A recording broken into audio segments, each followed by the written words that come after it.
Lee Kyung-suk, a mother who spent her entire life sacrificing everything for her family. She was the very symbol of devotion, yet her son Se Min-wook never once managed to say thank you. After his mother passed away, Min-wook lived consumed by regret. Min-wook's life had been that of an ordinary working man. He had spent every single day drowning in overtime, unable to even imagine something like work-life balance. It was something he had never even stopped to think about before. All the way until the age of 40, he had never truly questioned what he had been working so hard for. He blamed himself for not even being able to sit beside her and listen to her stories with a smile while she was still alive. At that moment, two older men entered the room. One of them gently told Min-wook to switch places with his sister and get some rest. He warned that if this continued, Min-wook would collapse before anyone else. They were Uncle Suho and Uncle Junho. They commented that Min-wook truly worked at a big company and said the company even took care of employees like this during funerals. Hearing those words, Min-wook gave a faint smile and quietly answered that after more than 10 years of loyalty, this was the very least the company could do for him. However, the 10 years he had devoted to the company no longer meant anything to him anymore. Uncle Suho sighed heavily and agreed. He said they should have treated Kyung-suk better while she was still alive. They should have at least let her hold a grandchild before she passed away. Trying to lighten the mood, Uncle Junho spoke up. He said that if Kyung-suk had truly gone to heaven, then she was probably being spoiled by their parents and their older sister up there. He then smiled faintly and reminded everyone how much their eldest sister had adored Kyung-suk. Suho nodded in agreement and said Kyung-suk had also deeply looked up to their eldest sister. The atmosphere gradually turned nostalgic as the two men continued reminiscing. One of them sighed and muttered that if their older sister had still been alive, they might have learned more from her and lived like proper people. He added regretfully that they could have even helped Kyung-suk continue her studies too. As Min-wook listened to the conversation, he quietly realized once again that his mother's deepest wish had always been to study. At that moment, Min-wook's thoughts turned dark. Rage surged through him as he blamed everything on one man, Lee Dong-ho. He clenched his fists and remembered how their mother had suffered ever since she was a child because of him. Dong-ho, the eldest son of the house, had gathered every last bit of money the family had, even selling the deed to the house before running away. People later whispered that he had wasted all the money and become too ashamed to face his family anymore. In the end, Dong-ho had taken his own life. It had all begun on January 2, 1962. Back then, Min-wook's mother was only 12 years old, just a 5th grade elementary school student. But despite her young age, disaster had already struck the family. They had gone completely bankrupt, left without a single coin to their name. As Min-wook remembered those painful stories, anger twisted across his face. He muttered bitterly that none of it would have happened if that scoundrel Lee Dong-ho had never existed. Hearing his words, one of the older men gently told him to stop talking about Dong-ho like that. He sighed and explained that those had simply been terrible times. According to him, it was unfair to place all the blame on the eldest brother alone. The old man quietly admitted that he did resent Dong-ho a little, but only because of regret. He said he understood everything now and was merely speaking from lingering sorrow, but Min-wook could not accept it.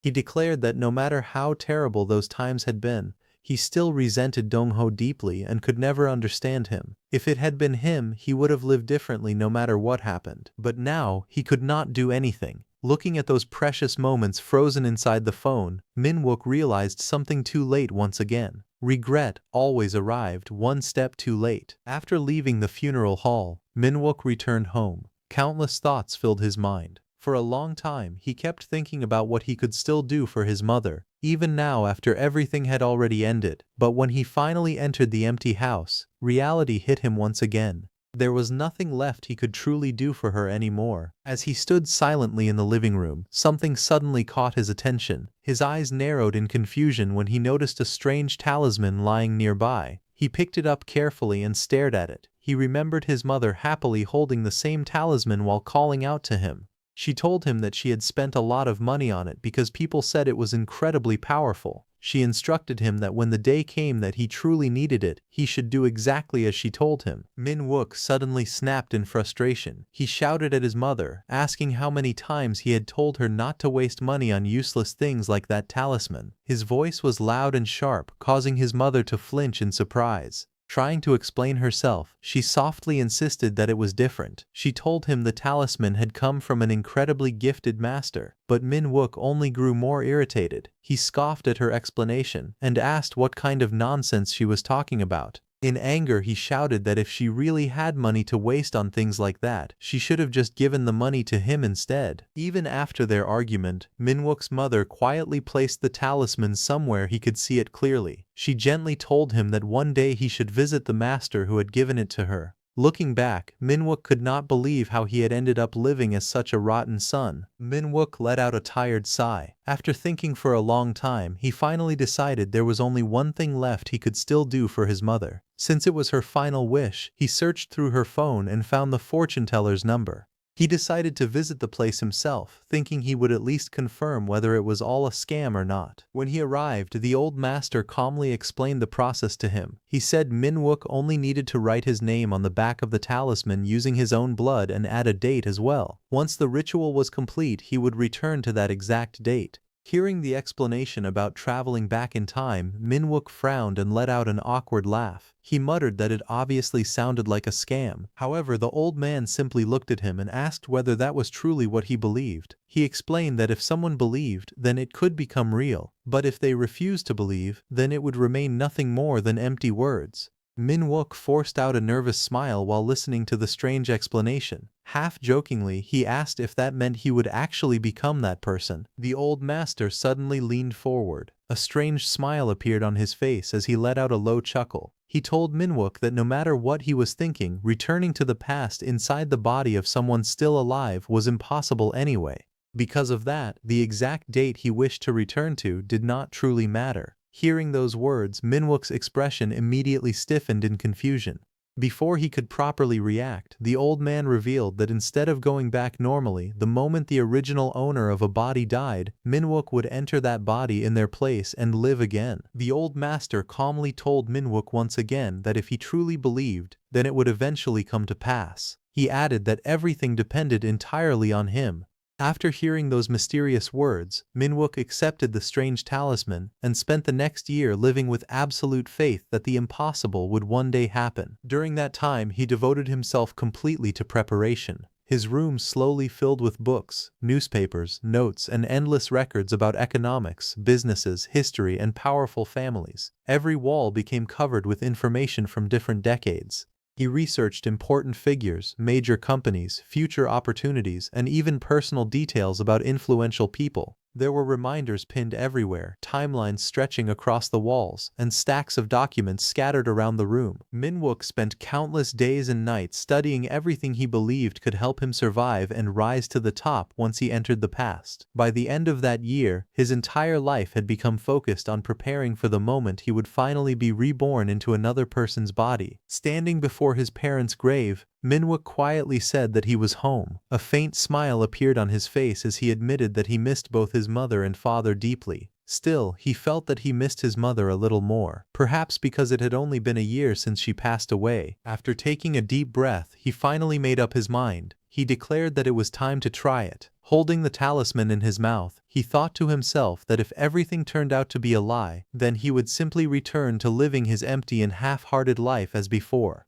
Without hesitation, he pulled out a small knife and cut his finger. Then he carefully unfolded the talisman with trembling hands and wrote the date and time. Then he slowly pushed the paper into his mouth and swallowed it. Almost immediately, he began coughing violently. The talisman felt stuck in his throat, making him clutch his chest in discomfort. Sweat rolled down his face as he muttered that nothing was happening at all. For a brief moment, disappointment crossed his mind. Then suddenly, everything changed. A terrifying force erupted around him without warning. The offering scattered across the graveyard as his body was violently thrown backward. His eyes widened in shock as he could barely process what was happening. The world around him blurred, and panic surged through him. He could only scream in confusion as the strange power swallowed him whole. As the violent force consumed him, Min-wook's thoughts spiraled into panic. He could not understand what was happening to his body. Everything around him melted into blinding white light, and fear gripped his heart as he wondered if he was dying.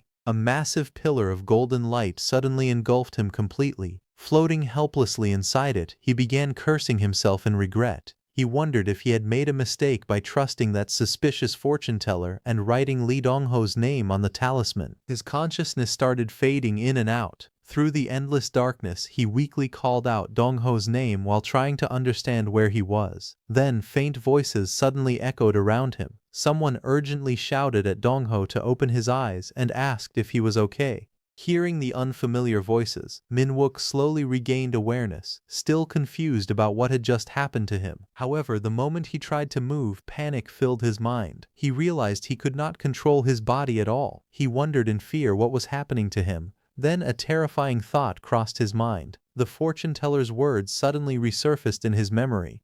He realized that he might have truly entered Lee Dongho's body right before his death, exactly as the fortune teller had predicted. Nearby, a shadowy man crawled desperately toward the bed while apologizing repeatedly to Dongho. The man's voice trembled with guilt and desperation. As the smoke filled the room, a terrifying realization struck Minwook. If this truly was 1962, the year Lee Dongho died, then the cause had to be coal gas. His eyes widened as he understood that Lee Dongho had died from carbon monoxide poisoning. Panic surged through Minwook's mind. If Lee Dongho had died this way, then what about him, the one who had just entered this body? Did that mean he was going to die the very moment he returned to the past? Gritting his teeth fiercely, he forced strength back into his body, thinking there was no way he was going to let that happen. The man desperately called out Dongho's name again and again, begging him to open his eyes. Dongho lay motionless on the bed, his body trembling weakly as if he could no longer put any strength into himself. The man beside him stared in panic.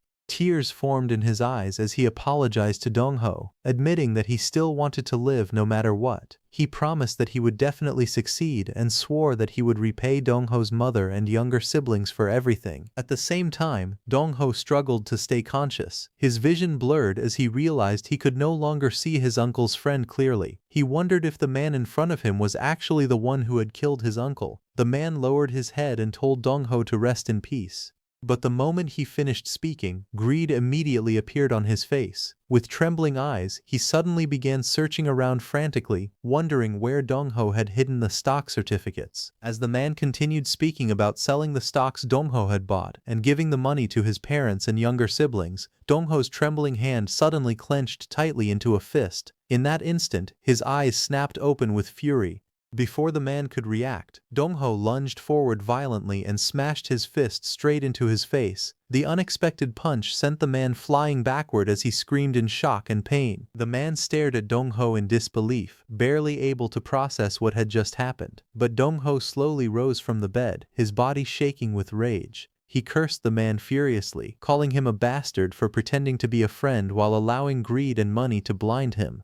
Dongho accused him of trying to kill him. Dongho's eyes burned with murderous fury as he glared at the terrified man and declared that the one who was going to die was him. Dongho charged forward like a madman while the other man raised his hands in terror, desperately begging him to wait. But Dongho's rage had already exploded beyond control. He slammed his fists down again and again, screaming that everything was because of him. His mother had lived her entire life without a proper education. He yelled that she had always been ashamed because she could barely even write her own name. The man underneath him coughed blood and cried out in pain, completely unable to understand what Dongho was talking about. The man desperately told him to stop. He apologized to him again and again and admitted that greed had blinded him. He weakly apologized once more, telling Dongho to hit him more if he wanted because he truly was sorry. Dongho slowly approached him and coldly asked for his name. The man looked confused at first before stammering out that his name was Minsu, Kim Minsu. He then muttered that Dongho had inhaled far too much coal gas. The moment Dongho heard that, his expression twisted violently.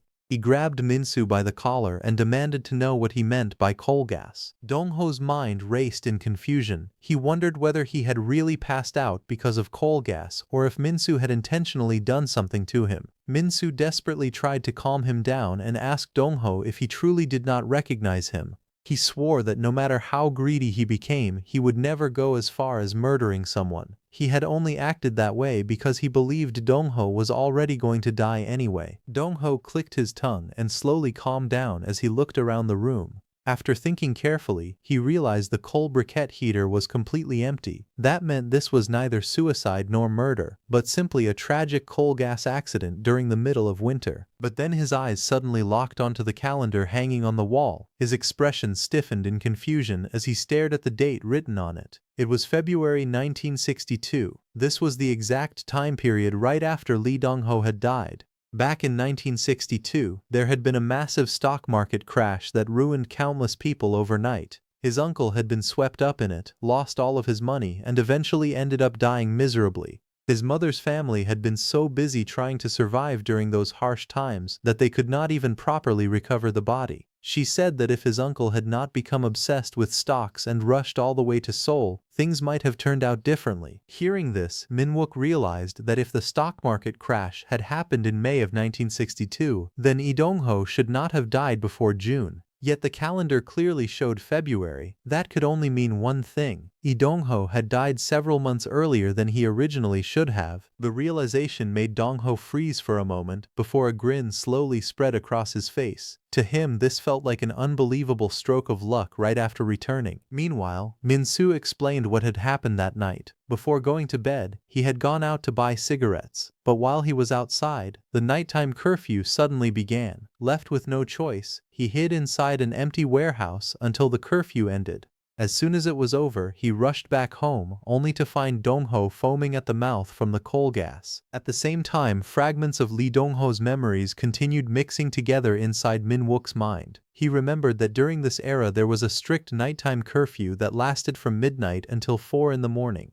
Streets would empty completely during those hours, and anyone caught outside would be chased down by the police. Dong-ho calmly told Min-soo to relax and sit properly instead of acting so nervous in front of a friend, but Min-soo immediately shook his head and insisted that he was comfortable staying like that. As Dong-ho watched him, fragments of memory surfaced in his mind. Kim Min-soo was one of the neighborhood boys who had spent his entire life supporting his widowed mother and 8 younger siblings. Considering the crushing burden on his shoulders, Dong-ho understood why Min-soo might have become blinded by money. According to Lee Dong-ho's memories, he had managed to gather 5 million won by even selling the deed to the house. In modern value, it would have been worth around 50 million won, an enormous amount of money for that era. And all of that money had been poured into the physical stock certificates lying in front of him. They were shares of the listed company called the Daejeong Stock Exchange. Lee Dong-ho had invested the entire 5 million won into those shares back in January of 1962, buying them at only 0.95 won per share. Curious, Dong-ho asked what the current price of Daejeong stock was. Min-soo answered that the shares had recently reached 3.65 won.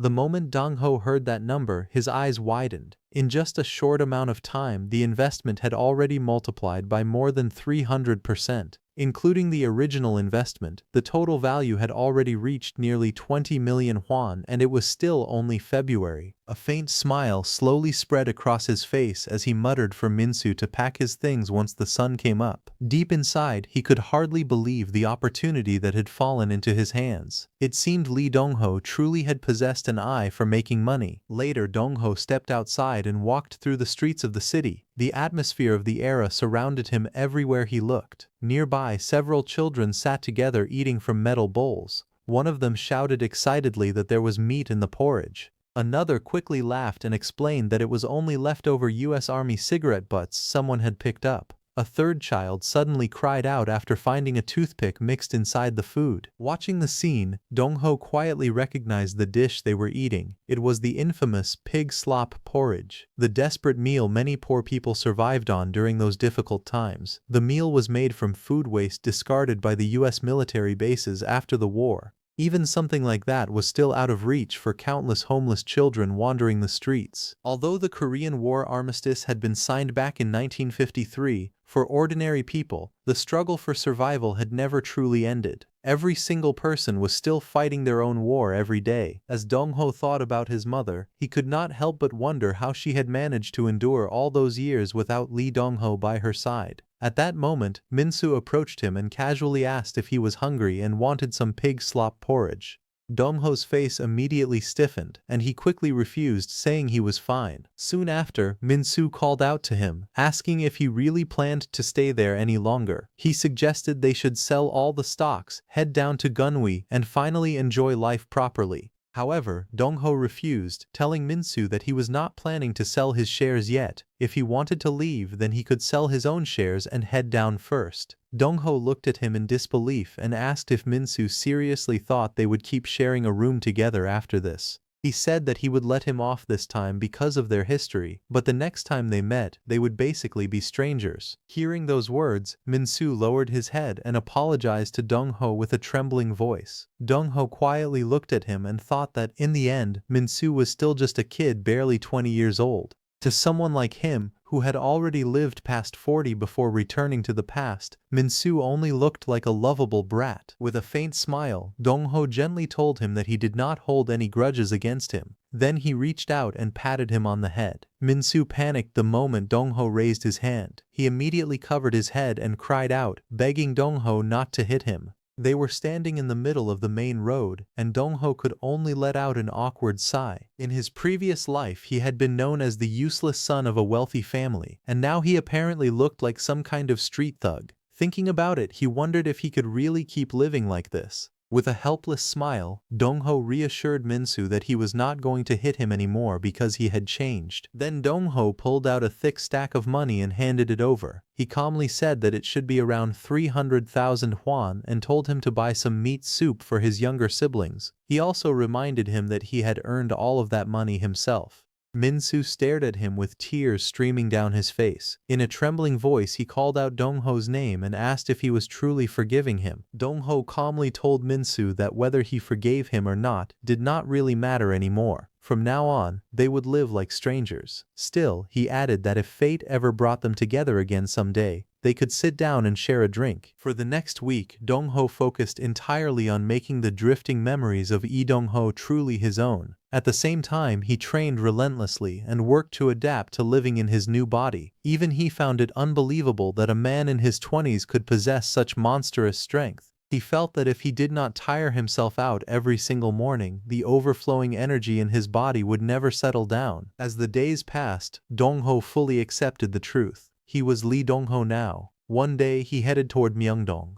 During the Japanese occupation, Cheongmuro had developed into a major commercial district, and Myeongdong naturally grew into a bustling shopping area alongside it. As Dongho walked through the busy streets of Myeongdong, he sat down at a cafe and ordered coffee. However, to his surprise, the waitress warned him not to say such dangerous things so openly. She explained that coffee was treated like some kind of foreign luxury item and could easily attract unwanted attention. The woman looked at him suspiciously and asked if he was some sort of intelligence agent. She even wondered if he had just come up from the countryside because of how casually he talked about such things. Dongho calmly handed over 1,000 won. Seeing the amount, she quickly became excited and said they had to bring it out immediately. As she hurried away, she looked back at him and remarked that he really did look like a rich city boy. Dongho could only let out an awkward laugh in response. While he sat quietly inside the cafe, someone from a distance continued watching him carefully. After observing him for a while, the mysterious person muttered that Dongho looked like a student. As Dongho quietly drank his coffee, the mysterious man watching him suddenly approached and sat across from him with a grunt. Dongho calmly asked what he wanted. The man smiled and admitted that he had become curious after seeing such a young man casually spend an entire 1,000 won on a single cup of coffee. He explained that anyone capable of spending money so freely in Myeongdong had to be someone unusual. Then the man leaned back in his chair with a grin and casually asked if Dongho had also invested in Daejung stock. Hearing those words, Dongho's expression instantly changed. The coffee cup paused near his lips as surprise flashed across his eyes. The mysterious man calmly told Dongho that he had probably already made a huge profit from the stock. Since it was not too late yet, he advised him to cash out and walk away while he still could. Hearing that, Dongho narrowed his eyes in confusion. He could not understand why this stranger was suddenly saying such things to him. At the same time, curiosity rose inside his mind as he wondered if he should probe the man a little further. Dong Ho casually replied that the stock still seemed to have a long way left to rise. With a faint smirk, he asked if the man simply hated seeing other people succeed. The older man remained silent for a moment before asking if that was truly Dong Ho's answer. Then, leaning forward with a strange smile, he called him young man and remarked that Dong Ho had quite the appetite for money. He reached into his coat and placed a business card on the table. Dong Ho glanced down and realized it belonged to a reporter. The man then waved his hand casually and told him not to take his words too badly. He claimed he was only saying it for his own good before turning around and leaving the cafe. After the man disappeared, Dong Ho sat alone in silence while examining the card carefully. The name printed on it was from Dongsan Daily newspaper, reporter Park Won-sik. Quietly, more than 2 months had passed since reporter Park Won-sik advised him to withdraw his investment. Since then, Daejung stock had continued soaring higher and higher. By the end of April, the market had already turned into a complete speculative frenzy. Dong Ho believed that reporter Park Won-sik had probably spoken out of goodwill. As a reporter, the man likely possessed information of his own and wanted to warn others to calm down and pull their money out of the Daejung stock craze. But unlike everyone else, Dong Ho held far more certain information in his hands. Today was April 30, 1962. Myeongdong's stock exchange district was overflowing with investors and traders, all rushing around in excitement as the speculative fever continued spreading across the city. Using the 5 million won investment capital that Lee Dong-ho had brought, he purchased an enormous amount of Daejung stock, in total 5.26 million shares of Daejung stock. And today was the day he decided to sell everything. The people around him froze in shock. Some stared at him in disbelief, while others asked if they had heard correctly. One man widened his eyes and repeated that the young man was talking about 5 million shares. At that moment, Daejung stock, which had once been worth only 0.95 won per share, had skyrocketed to an unbelievable 41 won. The profits were astronomical. It was a return of more than 40 times the original investment, over 4,200%.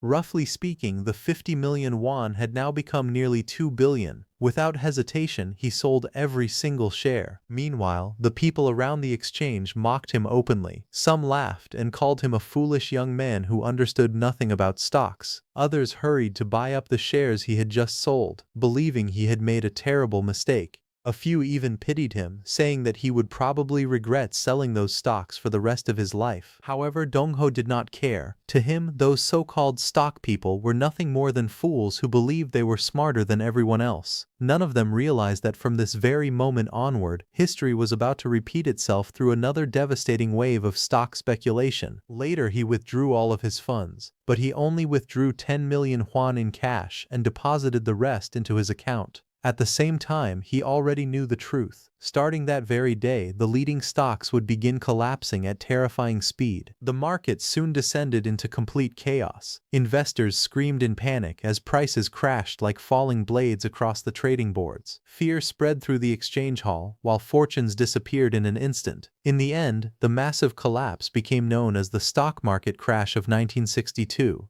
Everything connected to the speculation frenzy crumbled apart, leaving behind only ruin and countless victims of greed. As Dong-ho quietly walked out of the exchange building, some traders continued talking about him behind his back. One man asked if the others had seen the tall young man who had just sold everything and left. He wondered if some kind of information had leaked out. However, the others immediately dismissed the idea. They laughed and claimed that the young man was simply a frightened amateur who panicked after the stock price rose too high. He was Yoon Eung-sang. Stroking his chin thoughtfully, he admitted that the timing of the young man's actions felt strangely perfect. Even so, he convinced himself that it was probably nothing more than beginner's luck. In truth, Yoon Eung-sang was no genius investor at all. Behind the reputation he had built for himself, he was actually the con artist responsible for igniting the speculation frenzy that eventually led to the stock market crash. He was a swindler whose schemes would go down in history. At that moment, reporter Park Won-sik pushed through the crowd with a camera in his hands. Snapping photographs rapidly, he shouted that he would make sure the entire world learned about Yoon Eung-sang's schemes.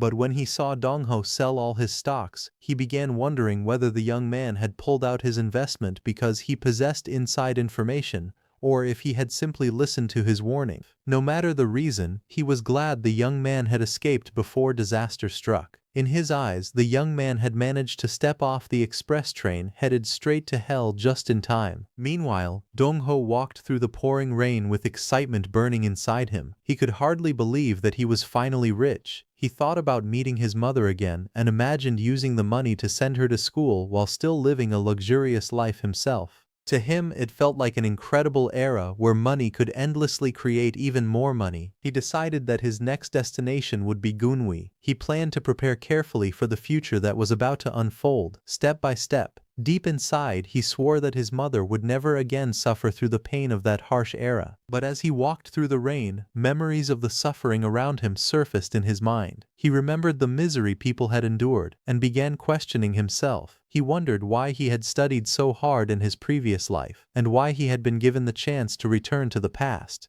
Standing alone beneath the storm, he thought that protecting only his own family from the rain pouring down on the entire world might not truly satisfy him. Lee Dongho, who was once known as Seo Minwook, looked at the miserable people suffering around him. He questioned himself about whether he was truly satisfied with only protecting himself and his family. So, without wasting more time, he traveled south of the Han River. He stood quietly on a small boat crossing the water. An old man steering the boat looked at him curiously and asked what a young man he had never seen before was doing heading toward the southern side of the Han River. With a faint smile, Dongho replied that he simply wanted to see the place at least once. The old boatman stared at him silently for a moment before explaining that Yeongdong was nothing more than rice fields and orchards. He wondered what there was to see in such an ordinary place. Hearing that, Dongho gazed into the distance and calmly answered that if he did not see those rice fields and orchards now, he would never see them again. The old man narrowed his eyes slightly and remarked that it sounded as though the young man was saying those rice fields and orchards would soon change into something entirely different. As Dongho listened to the old boatman, he felt that the elderly man was somehow different from everyone else he had met. Looking at the flowing river, he told the old man that even rivers and mountains changed over 10 years. No matter what they became, they would still continue to change. The old man agreed with him and told him to enjoy the scenery before continuing on his way.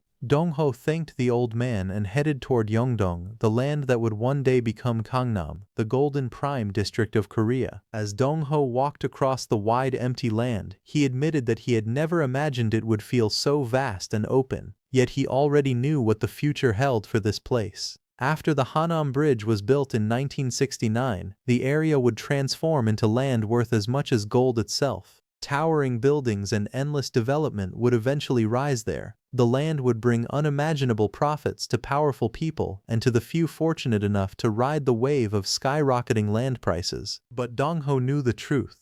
Out of all the current landowners, only a tiny number would truly enjoy the coming boom. Perhaps only 1 in 100 would actually benefit from it. With that thought in mind, he arrived at a small real estate office, preparing to take the first step toward the future he already knew was coming. After thoroughly inspecting the vast lands stretching from the area that would one day become Hanam to Jamwon, and from Banpo to the regions that would later become Seocho and Yangjae, Seo Minwook finally made his decision. Standing before the endless open fields and mountains, he calmly declared that he would buy every single plot the broker had shown him. The broker's eyes widened in shock. To Dongho, the land was unbelievably cheap, averaging only 1,300 won per pyong. It felt like a heaven-sent fortune had suddenly fallen into his hands. He completed the purchase of 40,000 pyong of prime Gangnam land. Even so, he intentionally added extra money on top of the agreed price so the landowners would not feel cheated or shortchanged. As night fell outside the small real estate office, Seo Minwook explained that he would withdraw the remaining amount from his account later and that the cash he had brought should be used as the down payment for now. The moment the broker saw the mountain of cash, he nearly lost his composure. In disbelief, he shouted, asking how much money was piled there. Overcome with excitement, he immediately called for meat to be brought out, eager to celebrate the unbelievable deal that had just been made. Dongho ended up staying at the real estate owner's house for 3 more days just to stamp and finalize the countless land deeds he had purchased. Later, while riding the boat once again, the old boatman asked him whether he had managed to properly see all the orchards and rice fields he once wanted to visit. With a relaxed smile, Dong-ho answered that he had seen them thoroughly and that they were even more beautiful than he had imagined. The old boatman quietly replied that it did not seem like Dong-ho had merely looked at them. Dong-ho lowered the brim of his hat slightly and admitted with a faint grin that once he saw those lands, he wanted to own them. So, in the end, he bought a little. Hearing that, the old boatman narrowed his eyes and let out a small smile. He muttered that perhaps the times truly had changed. Then he jokingly remarked that Dong-ho's idea of a little was completely different from his own. For a moment, Dong-ho could only stare at him in surprise. He had expected that the old boatman was no ordinary man. The way he spoke made it clear that he understood everything perfectly. With an awkward smile, Dong-ho admitted that he had misspoken earlier. Instead of buying only a little land, he confessed that he had actually bought quite a lot. The old boatman let out a quiet laugh and asked Dong-ho what he planned to do with all that land. Hearing this, Dong-ho calmly asked if the old man was curious. The boatman smiled and answered that in over 10 years of working as a boatman, he had never met anyone who talked the way Dong-ho did. Hearing that, Dong-ho admitted that he was curious as well. He asked why someone like the old man was working as a boatman in a place like this. The old man tilted his head slightly and asked what he meant by that. Dong-ho quickly explained that he was not trying to look down on any profession.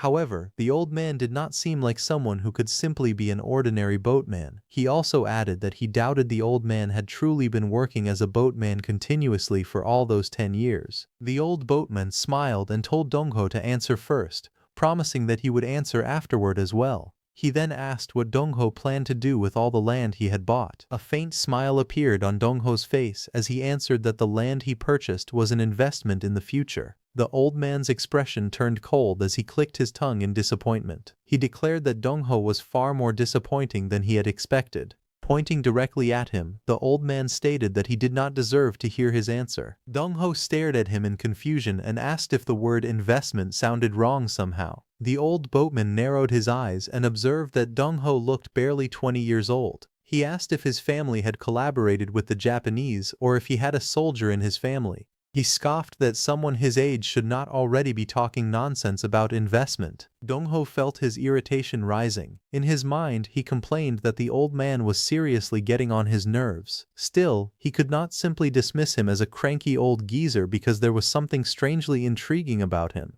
Trying to stay calm, Dong-ho asked what investment meant to him. The old man answered sharply that investment was simply letting money make more money without sweating for it. He declared that a young man should instead be sweating and working hard to earn money, building and accomplishing something with his own hands. In his eyes, Dong-ho would never understand that truth, not in his entire life. Hearing those words, Dong-ho clenched his teeth. Yet instead of doubting himself, his conviction only grew stronger. Deep down, he became even more certain that he was not wrong. He calmly replied that just as his idea of a little was different from the old man's, their ideas about investment were different as well. The old boatman snorted and dismissed his words as nonsense. Suddenly, both of them raised their voices at the same time. The old man shouted about investment while Dong-ho loudly declared what he truly intended to do. He was going to farm that land on a massive scale. He declared that he would transform everything into huge farmland. The old boatman froze in shock. His reflection trembled across the water as he stared at the young man in disbelief. After a long pause, he stammered and asked if he had really said farm. He narrowed his eyes and stared at Dong-ho, unable to understand what he was thinking. Dong-ho gazed across the vast empty land and calmly thought that someday this place would become known to the entire world as Gangnam. However, that future was still far away.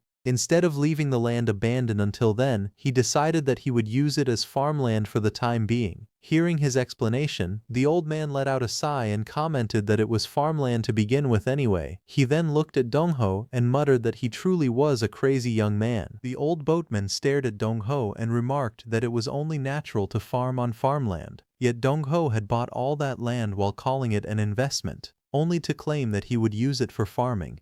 The old man pointed at him and asked if he thought he could spout nonsense just because he was speaking to an old ferryman. Dong-ho calmly thought that it was actually the opposite. The old boatman kept questioning the perfectly reasonable idea of farming on the fields of Yeongdong, yet dismissed the idea of investment without hesitation. Although the old man looked like nothing more than a shabby boatman on the outside, Dong-ho was certain that he had a sharp eye for money and land. He then pointed toward the sky and declared that whether the land he bought would become gold or turn into worthless trash in the future, only heaven would know. But deep down he immediately denied those words himself. To him that was a lie. Even so, he firmly believed that the land would one day turn into gold, because it was not only heaven that knew the future of the land, he already knew it as well. And what was the point of leaving the land empty until it turned into gold?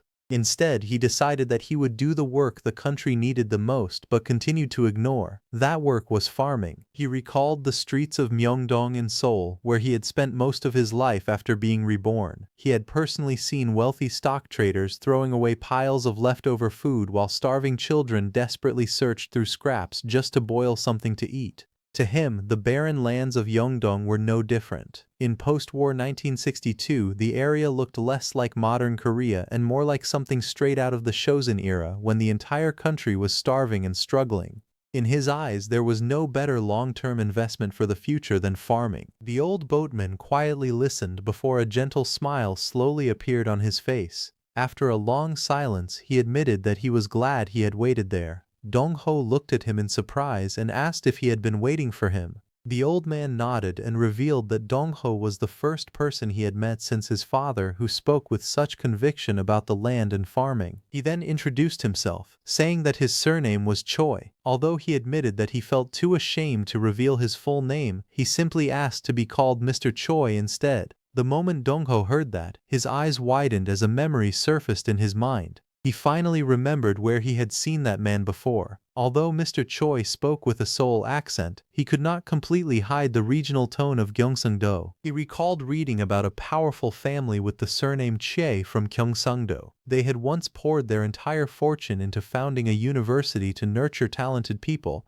only to have everything stolen from them overnight. Looking at the old boatman again, Dong-ho quietly realized that he could even guess why the man had ended up working as a ferryman. There was a long story behind it, one he could not explain at that moment. After a brief silence, Dong-ho introduced himself as Lee Dong-ho. He then extended his hand and sincerely told Mr. Choi that if he ever needed help in the future, he could always come find him in Yeongdong. Mr. Choi laughed softly and said that Lee Dong-ho was too kind. He could not imagine what kind of help he would ever need. But Dong-ho immediately shook his head and firmly told him that was not true.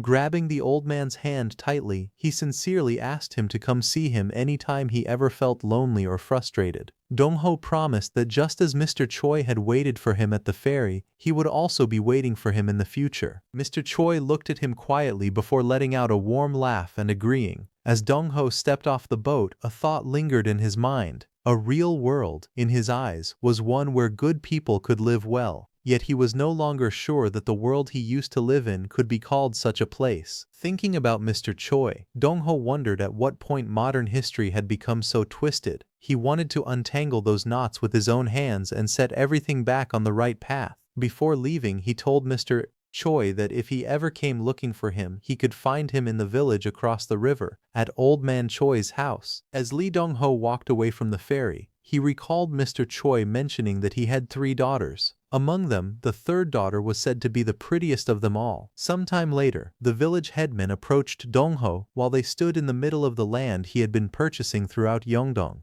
Curious, the old man asked why Dong-ho was buying up so much land and why he was building such a massive structure there. Dong-ho calmly answered that it was for farming. The village headman looked confused and pointed out that if the purpose was only farming, then a simple warehouse would have been enough. He stared at the tall building under construction and wondered if Dong-ho was secretly planning to build some kind of factory instead. Dong-ho smiled confidently and declared that if they were going to build something, then they should build it big enough so that no one in the entire country would ever have to go without rice again. Hearing such an ambitious statement, the village headman could only laugh awkwardly, admitting that he truly could not understand what Dong-ho was thinking. Meanwhile, some of the workers grumbled among themselves. One spat in annoyance and complained that even after hiring laborers, Dong-ho still stayed at the construction site from beginning to end, personally watching everything despite already being rich. Dong-ho silently observed the site with his arms crossed. He understood very well how construction work operated. Back then, just like now, if the owner did not stay on site and keep a close eye on things, workers would casually skim off materials for themselves, and a one-day task could easily drag on for 10 days. At the same time, there was a serious shortage of workers. The truth was that jobs were scarce, while far too many people were desperately searching for work. He knew the real problem was not the lack of workers, but the lack of people he could truly trust. What he needed were people who shared the same mindset and vision as him, yet he had no idea where he was supposed to find such people. Just then, someone outside announced that the temporary office was ready for him to use while construction continued. Dong-ho turned toward the door in confusion as the village headman peeked inside and mentioned that he seemed to have visitors. A familiar elderly man stepped into the office with a warm smile and greeted Dong-ho, saying that it had been a while. Dong-ho immediately recognized him. Though only a month or two had passed, he still felt genuinely happy to see the old man again. Unable to contain his excitement, Dong-ho rushed forward and embraced him tightly while calling out respectfully. The old man laughed warmly and joked that Dong-ho certainly had quite the enthusiastic welcome prepared for him. As Dong-ho hugged him, he smiled brightly. Ever since returning to this time, the old man was the very first person who had truly made him feel relieved and happy from the bottom of his heart. But suddenly, he noticed that the old man was accompanied by a young woman dressed elegantly in white. She politely bowed toward Dong-ho while standing quietly behind her father. With a gentle smile, she introduced herself as Choi Hui. The old man laughed proudly and explained that she was his youngest daughter, the precious apple of his eye. Dong-ho quickly greeted her with a bright expression, introducing himself as Lee Dong-ho and saying that it was a pleasure to meet her as well. However, Dong-ho soon looked around the small office awkwardly. He apologized, explaining that the place was only a temporary office for the construction site. Even so, he respectfully guided the old man to a chair and invited him to sit down for the time being. Dong-ho scratched the back of his head awkwardly and admitted that he was indeed short on workers. However, he explained that finding reliable people was not easy at all. The old man calmly revealed that his daughter, Choi Hui, was currently attending university and had recently taken a leave of absence. He proudly explained that unlike her two older sisters, Hui was extremely ambitious when it came to work. Still, because she was his precious youngest daughter, he found it difficult to let her work just anywhere. After saying that, the old man suddenly revealed the real reason for his visit. He said that he wanted to entrust his daughter to President Lee Dong-ho. Choi Hui lowered her head politely and softly said that she looked forward to working with him. Dong-ho's face immediately stiffened in confusion. Sweat rolled down his cheek as he wondered what kind of situation this had suddenly turned into. Stammering awkwardly, he asked for clarification. The old man narrowed his eyes and jokingly asked whether his daughter was not good enough for him. Hearing that, Dong-ho quickly waved his hands in panic and denied it repeatedly, insisting that was not what he meant at all. He explained that he would actually be honored and grateful to accept Choi Hui. To him, the old man's decision meant that he trusted him enough to place his precious daughter in his care. However, Dong-ho awkwardly pointed out the harsh reality of the situation. He explained that the office was only a temporary one where everyone was cramped together, and they even slept curled up on the floor. They did not even have a proper place to wash up. And most of his current work involved supervising construction sites. The workers there were rough and difficult people, especially for a woman to deal with. What he truly needed right now was not a beautiful woman dressed in stylish clothes. What he needed was someone like a dependable field commander who could stand beside him and handle difficult work together. The old man stroked his chin thoughtfully and admitted that he understood why the situation could be difficult. At that moment, Choi Hui suddenly stepped forward and politely called out to Dong-ho. She calmly stated that she had heard he was planning to start large-scale farming in Yeongdong, and the teaching her family had engraved into their hearts since childhood was that within 100 li in every direction, not a single person should starve to death. Choi Hui calmly admitted that there might indeed be differences between men and women when it came to physical work. However, when it came to pursuing a great purpose, she questioned whether there was truly any difference between them at all. She sincerely declared that she also wanted to become part of that dream. Dong-ho looked at her thoughtfully and admitted that her determination was admirable. At the same time, he reflected inwardly that perhaps he should test her resolve one more time.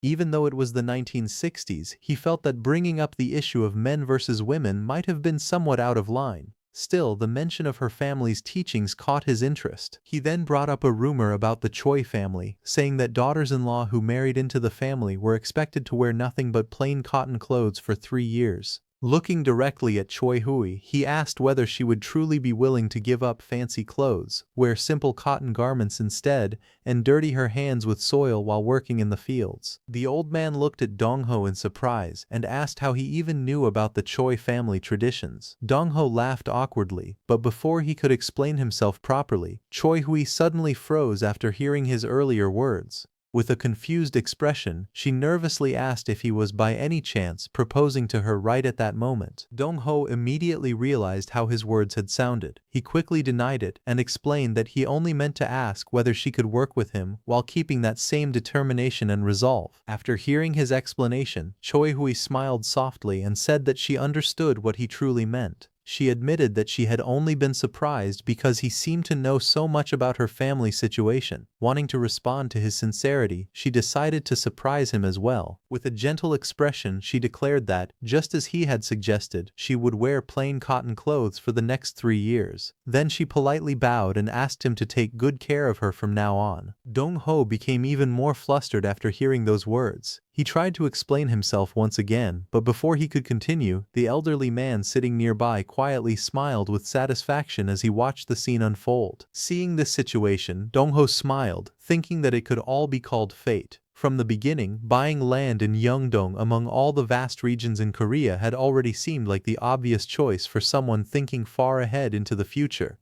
But out of all the ferries crossing the river, he had coincidentally boarded Mr. Choi's ferry. Even more strangely, Mr. Choi himself happened to be working there that very day for his own personal reasons. All of those endless what-ifs overlapped perfectly to create that single moment.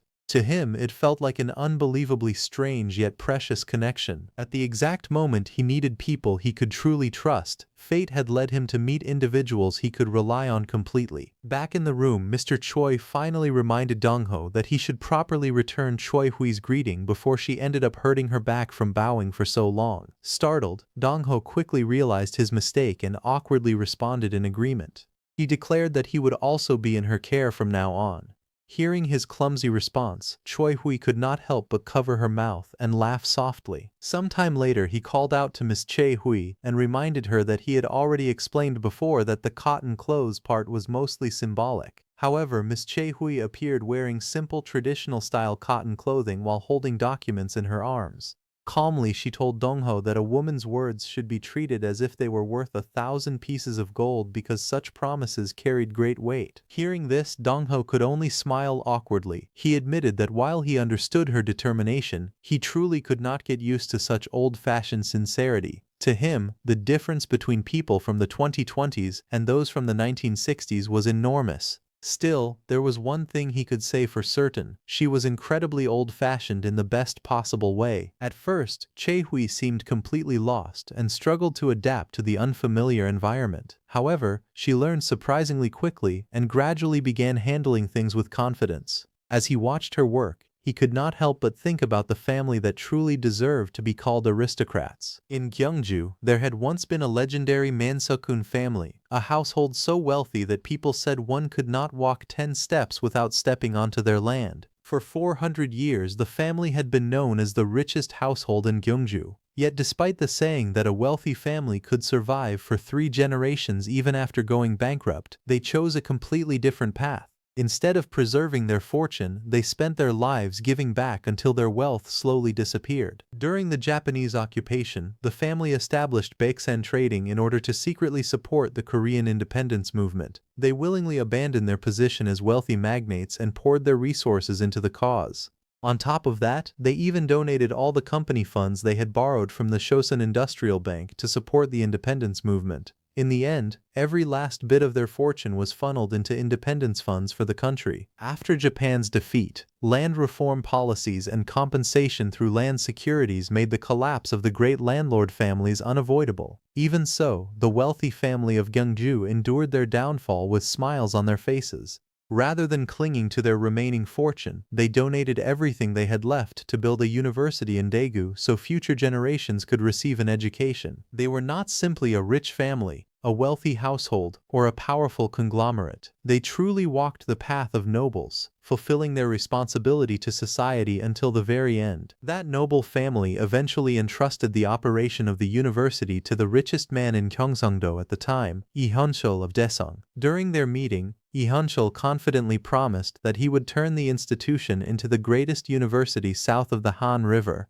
He also assured them that they would be properly compensated for handing over the operating rights. However, they refused. They told Lee Hyun-chul that compensation was unnecessary. Instead, they only asked Lee Hyun-chul to focus on nurturing the next generation of talented young people. But instead of nurturing students as he had promised, Lee Hyun simply handed the university over to the military regime after the coup succeeded. The reason behind his actions was unclear. Perhaps the military government had something over him, or perhaps he believed that staying in their favor was necessary for his business empire to continue growing. Thinking about all of this, Dong-ho suddenly called out to Ms. Choi Hui. Hearing her name, she turned toward him in confusion and asked what he needed. He slowly walked toward her before asking a direct question. He wanted to know if she had joined the company because she was trying to make money. Choi Hui looked at him in surprise and asked what he meant by that. Dong-ho calmly replied that he meant exactly what he had said. Then, with a serious expression, he asked her why she had decided to work at the company in the first place, or if she had joined the company simply to earn money. For a moment, Choi Hui lowered her gaze in silence. Then she let out a soft sigh and admitted that when everything had been taken away from her family, she finally realized just how angry it made her feel.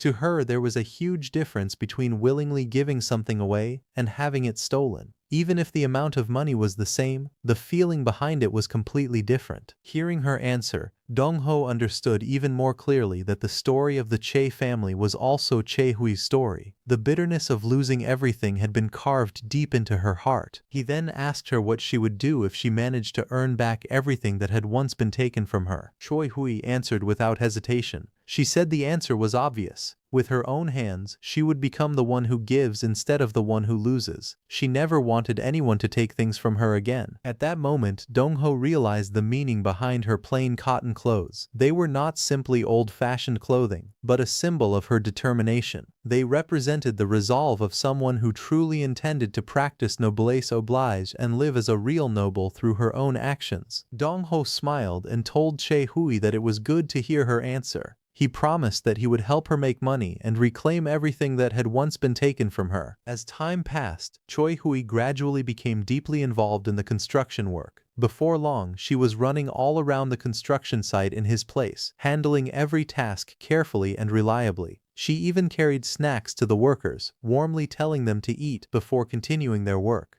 The workers happily praised the food, saying it was delicious. One day, while watching the construction site, Choi Hui noticed Dong-ho standing quietly with his arms crossed, lost in thought. Curious, she asked what he was thinking about. Dong-ho looked at the unfinished building and said he was thinking about what the building was missing. Confused, Choi Hui asked who could possibly be missing. With a gentle smile, Dong-ho replied that just as he had been fortunate enough to meet someone like her, the building also needed people. Choi Hui tilted her head slightly and asked if he meant they needed more people besides farmers. Dong-ho nodded immediately and explained that, of course, rice fields needed workers to tend them, but rice fields alone were not enough.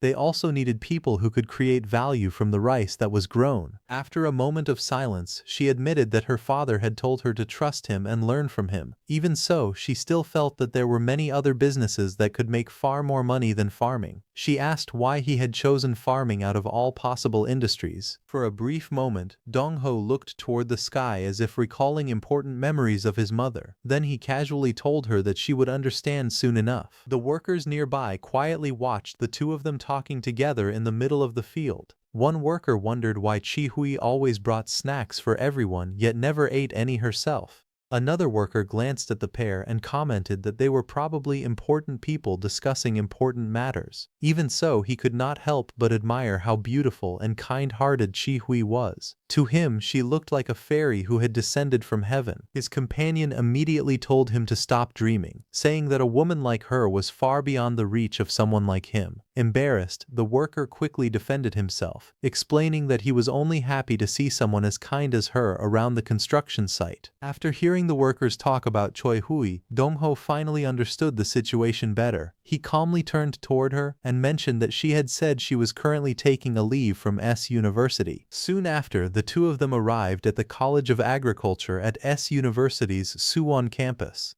As they walked through the campus grounds, Dong-ho jokingly suggested that maybe she did not need to keep wearing plain cotton clothes there.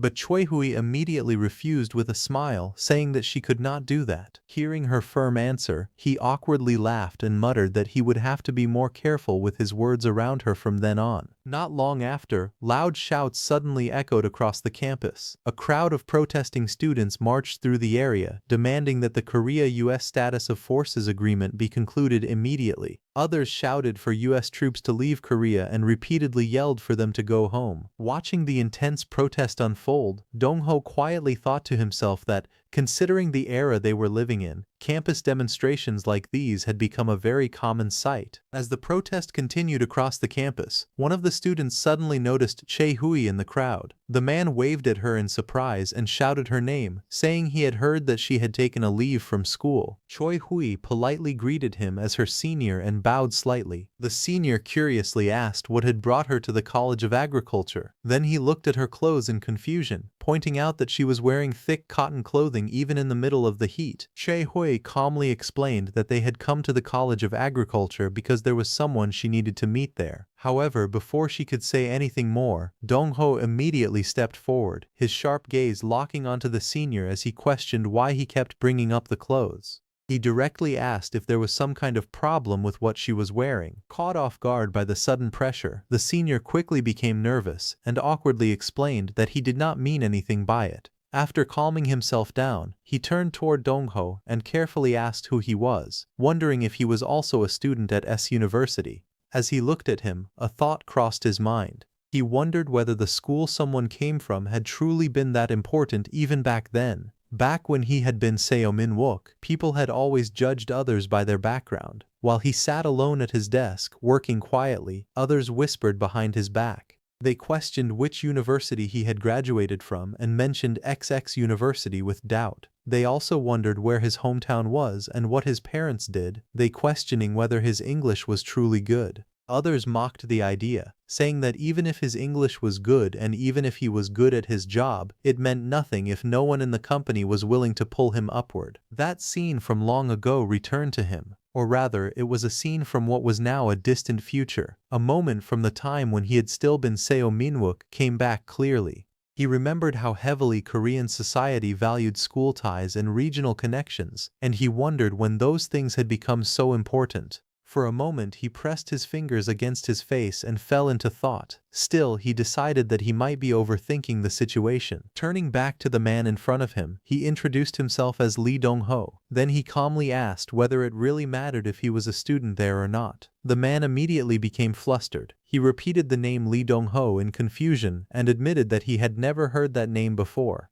Then he turned toward Choi Hui and nervously asked whether Lee Dong-ho was really a student at their school. Lee Dong-ho decided that it was not the time to waste on pointless talk. He also noticed that Ms. Choi looked a little uncomfortable with the situation. Turning toward Ms. Choi, he reminded her that he was busy and asked whether she needed more time to continue speaking with them. Ms.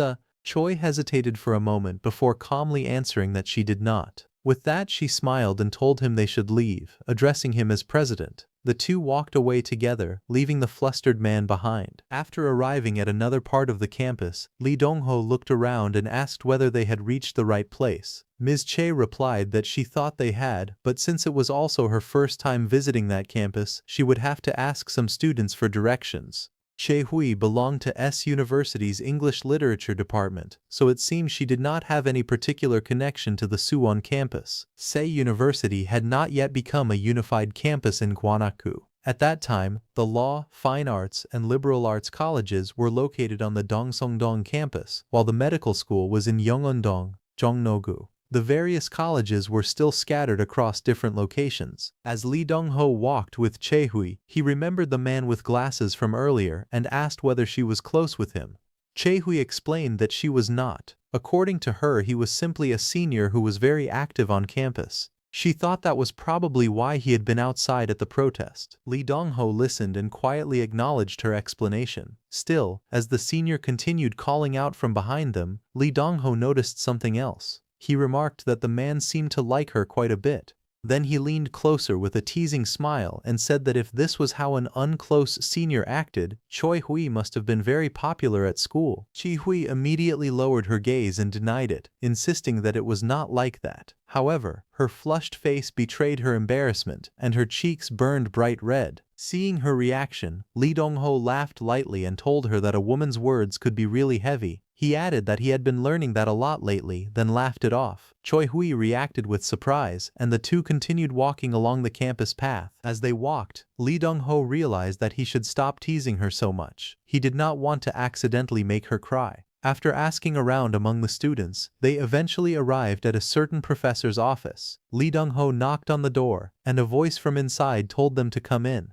The door opened, and Chae-hui politely stepped inside with a respectful bow. Inside the office, a professor looked up from the papers in his hands with mild curiosity. He was Professor Heo Moonho from S University's College of Agriculture. Seeing the two visitors, Professor Heo asked who they were, noting that they did not look like students from the College of Agriculture. Lee Dong-ho politely greeted him and introduced himself as Lee Dong-ho from the Yeongdong Agricultural Research Center.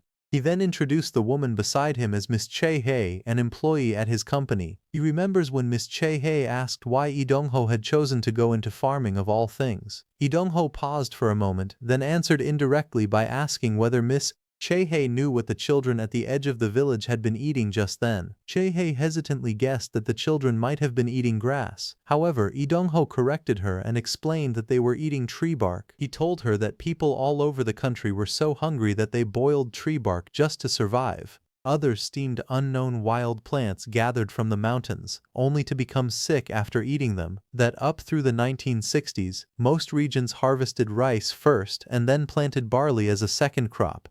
However, for about 2 months from May to June, the rice would already be gone while the barley was not yet ripe. Because of that gap, poverty reached its worst point, and people could not eat properly. Many were left to starve. Lee Dong-ho then declared that he intended to make sure no one in the beautiful land of Korea ever starved to death again. As he spoke, his thoughts drifted to the nationwide famine. He believed his mother must have been there too. He imagined her smiling gently despite her own hunger, telling her son that she was already full even if she did not eat. She would have urged him to eat instead, warmly telling him to eat a lot. Lee Dong-ho understood that there was no such thing as someone being full without eating. People had simply grown used to enduring hunger, and that was all. After letting that thought settle, he turned the conversation back to Professor Heo and asked what he thought about the Yeongdong Agricultural Research Center. He explained that on the way to S University, they could even register it as a legal entity. Professor Heo tilted his head in confusion and asked whether Lee Dong-ho was trying to scout him. Lee Dong-ho confirmed it and said that he wanted to invite the professor to serve as the head of their research center. Professor Heo was taken aback. He admitted that he did not even know what the Yeongdong Agricultural Research Center did. Then he made his position clear, saying that he had spent his entire life doing research and had no intention of running a research institute. Lee Dong-ho calmly clarified that he was not asking the professor to manage the organization. He knew that Professor Heo was deeply interested in crop improvement. What he was proposing was that they work on that goal together. Professor Heo calmly replied that if the matter was crop improvement, he was already doing plenty of that where he was. He saw no need to leave the university just to become the director of some research center. Lee Dong-ho did not back down. He told the professor that he wanted to create a miracle in Korea together with him. However, he admitted that he lacked both the technology and knowledge to do it alone. With sincerity, he asked Professor Heo to help him. To Lee Dong-ho, Heo Moonho was absolutely essential. This man was the very person who would create the miraculous rice variety known as Tongilbeo, or unified rice. It was the rice that would allow Korea to harvest twice as much and overcome the barley hump. Lee Dong-ho knew he could simply hire any ordinary researcher, pay them a decent wage, and have them carry out the work. However, if he did that, he felt he would be stealing Professor Hayo's rightful place in history. He wondered whether that would truly be the right thing to do. Professor Hayo listened to him and smiled faintly. He admitted that it was admirable to see a young man thinking about his country. However, he also pointed out that many people at the university already spent their nights researching how to fill the stomachs of the Korean people. Professor Hayo admitted that he did not see how accepting a director's position at the Yeongdong Agricultural Research Center would somehow advance his own work. Because of that, he apologized and firmly declined the offer. Choi Hui looked worried and softly called out to Lee Dong-ho. She thought that if he simply explained what he truly thought and believed more clearly, the professor might understand him. However, Lee Dong-ho calmly stopped her and told her not to worry. He had not finished speaking yet. Turning back to Professor Hayo, Lee Dong-ho continued with a serious expression. He asked the professor to think about just one person a day. Professor Hayo paused, slightly confused, and repeated the phrase to himself, wondering what Lee Dong-ho meant by one person a day. Lee Dong-ho raised one finger toward Professor Hayo and spoke with a sharp, unwavering expression. He told the professor that he was a murderer. Choi Hui froze in shock. Unable to believe what she had heard, she nervously called out to Lee Dong-ho and wondered what he had just said. However, Lee Dong-ho did not take back his words. Instead, he pressed forward, saying that while Professor Hayo remained safely inside the walls of the university, satisfied with the research environment he had been given, people outside were dying day after day. At least one person was dying every single day. Lee Dong-ho then looked directly at Professor Hayo and continued his accusation. Before Professor Hayo called himself a professor, Lee Dong-ho asked whether ignoring those deaths did not make him a murderer. The professor laughed and said that Dong-ho's claim was quite an exaggeration. However, the young man calmly replied that it was not an exaggeration at all. In fact, what he had told them was only the shortened version of the situation. Choi Hui, standing behind him, looked worried and asked whether he truly believed that only one person died each day. Dong-ho turned slightly and explained that the actual number was far greater. Many people were dying from hunger, and the number was not limited to one person a day.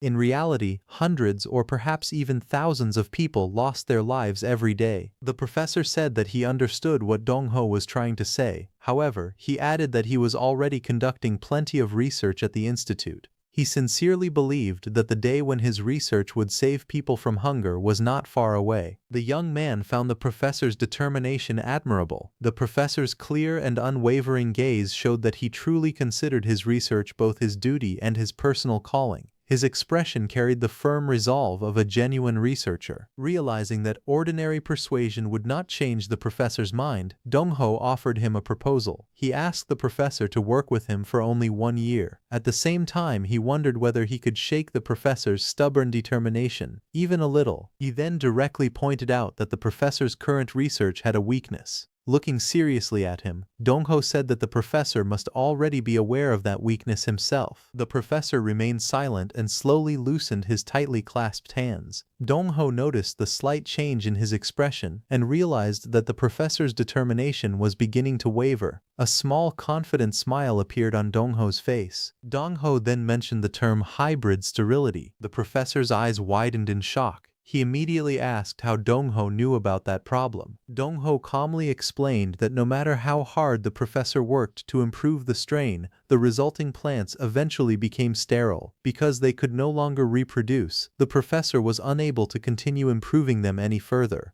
Dong-ho pointed out that this was the exact problem preventing his research from progressing. Choi Hui quietly watched from behind as Dong-ho confidently approached the professor's desk. Leaning forward, Dong-ho declared that he knew the solution to the problem. The professor froze in disbelief. A moment later, he suddenly rose from his seat and demanded to know what Dong-ho had just said. Overwhelmed by shock and excitement, he asked whether Dong-ho truly meant that he knew how to solve the sterility problem. The story then shifted to an explanation about traditional meals. When 7 side dishes were placed on a table, it was called a 7-dish set meal. When 9 side dishes were served, it was called a 9-dish set meal. However, there was one essential food on the table that was so important that it was not even counted among those dishes. The one essential item on the table that was never counted among the side dishes was rice. A bowl of freshly cooked rice was placed in front of Min-wook. His mother warmly told him that it had just been made and would taste delicious. She added that he must have had another difficult day and praised him for working so hard. She then began reminiscing about the past. She explained that when she was young, the family had been extremely poor, and even barley had once been difficult for them to afford. However, Min-wook quickly interrupted her and asked her to remain quiet because he simply wanted to eat. Rice came from rice plants, and for Koreans it was the most important part of a meal. It served as the foundation of the entire table and was something they absolutely needed. Although hundreds of rice varieties existed, they could generally be divided into two main types. The first was japonica rice, which was commonly eaten in Korea, Japan, and China. The second was indica rice, which was mainly grown in India and Southeast Asia. During the barley hump period, many Koreans struggled to obtain enough food. Although they preferred japonica rice because of its familiar taste and texture,